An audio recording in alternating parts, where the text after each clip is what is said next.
அதான் பார்த்தாங்க 7 இருந்தேன். என்னோட தான்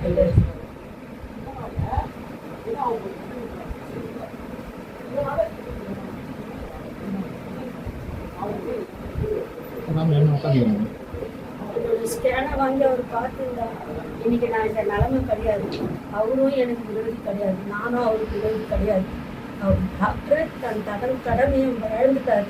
அவர் இழந்ததுனால இன்னைக்கு நான் பாதிக்கப்பட்டு இருக்கிறேன். இது ஒரு தாயா என் மகனுக்கு தாய் மேலே பாசம் அதிகம் இருக்கிறதுனால அவனுக்கு இன்னைக்கு என்ன தோணுச்சுன்னு தெரியல. தப்பான வழிக்கு போயிட்டான். அது இந்த அரசாங்கம் தான் என் பையனை அப்படின்னு மன்னிப்போடு கேட்டுக்கிறேன். நான் நிலத்திலே பயன்படுத்தி என் பையனை கொடுத்துருக்கேன். அவனுக்கு அதே ஹாஸ்பிட்டலில் தான் நான் என்ஜாய் பண்ண போகிறேன். நான் வெளியே எங்கேயும் பண்ண விரும்புகிறேன். ஏன்னா ஃபுல்லாக என் பையனுக்கு அங்கே தான் ட்ரீட்மெண்ட் பார்த்துட்டு இருக்கேன். இப்படி பண்ண காரணத்துக்காக தான் நான் ஹாஸ்பிட்டலுக்கு நான் வரல. வேறு ஒரு காரணமும் எனக்கு கிடையாது. இப்போ சொல்கிறேன், எந்த எனக்கு வர கிடையாது. லேட் ஆகும். நான் அகங்காரத்தில் பேசுகிறது தான் வந்துட்டு இருக்கேன். வேறு எதுவுமே அந்த பேசுகிறேன். இதுதான்